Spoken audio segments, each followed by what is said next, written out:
Hello दोस्तों, हमारे channel में आपका स्वागत है। दोस्तों, मैं आज आपके सामने एक ऐसी कहानी लेके आया हूँ जिसमें 4 लोगों का सामना एक भयानक मॉन्स्टर स्किन वॉकर से होता है जब वे कैंपिंग के लिए जंगल में जाते हैं। दोस्तों, मुझे बचपन से वेस्टर्न मूवीज़ देखने का काफ़ी शौक रहा है और मैं कई वेस्टर्न हॉरर मूवी देख चुका हूँ। सबसे ज़्यादा पसंदीदा मूवीज़ में मुझे स्किन वॉकर की फिल्म्स देखना काफ़ी पसंद है।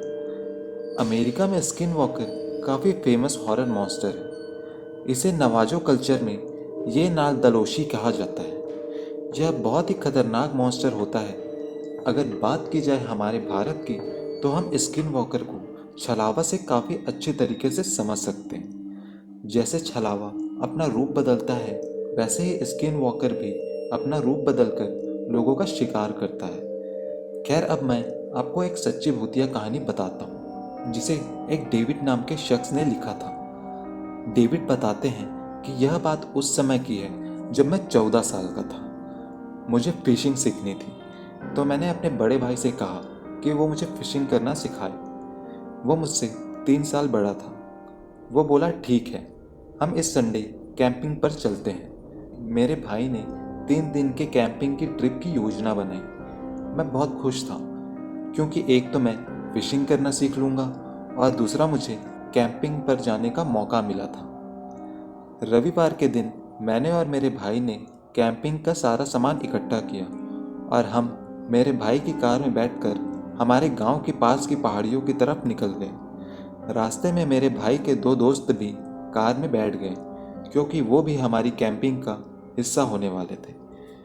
कुछ 1.5 घंटे में हम उन पहाड़ियों तक पहुंच गए।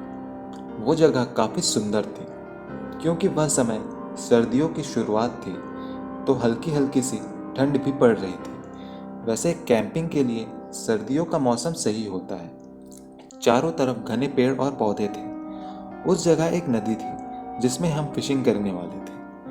हम सब ने मिलकर कुल 2 टेंट लगाए।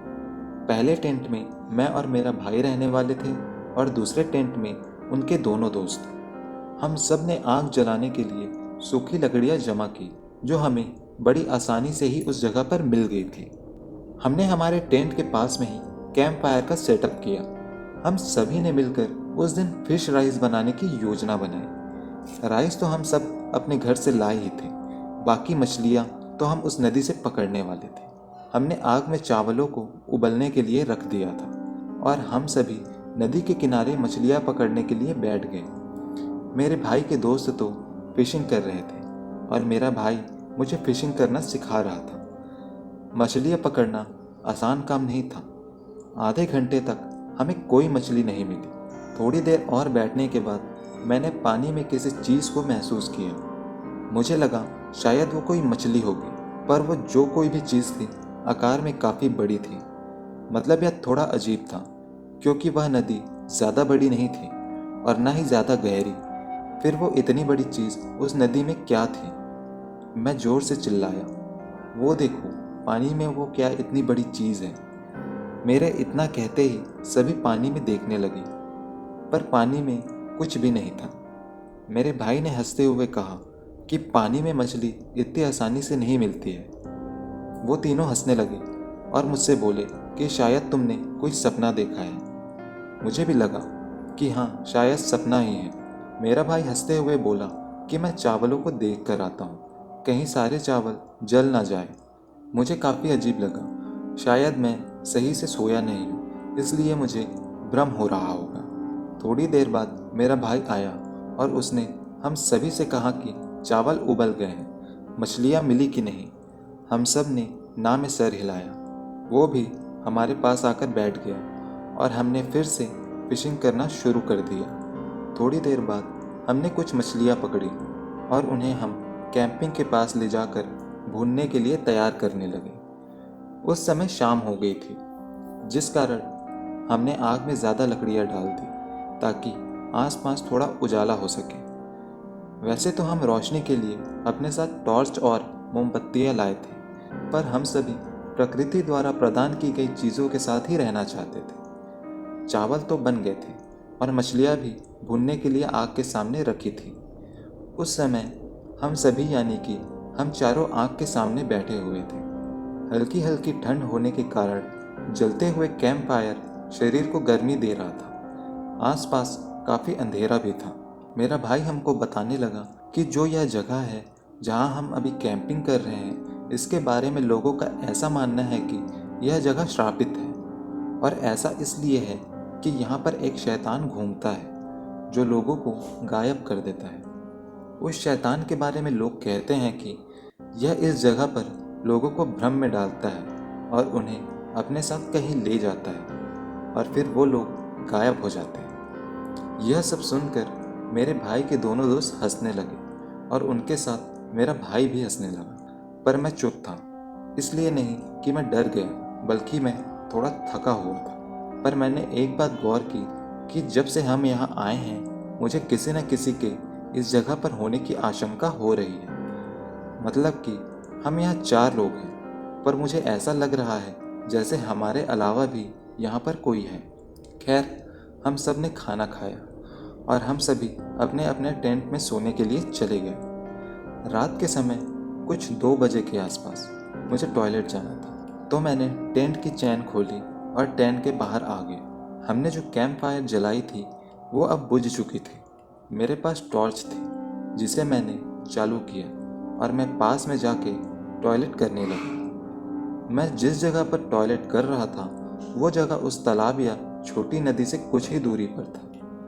जब मैं टॉयलेट कर रहा था तो मैंने उस तालाब में हलचल को सुना। जैसे ही वो आवाज़ मुझे आई थी, मैं उस ओर टॉर्च करके देखने लगा कि आखिर यह आवाज़ कौन कर रहा है। मैंने देखा कि पानी में कोई तो था जो डूब रहा था और बार बार अपने हाथों को पानी के अंदर बाहर कर रहा था।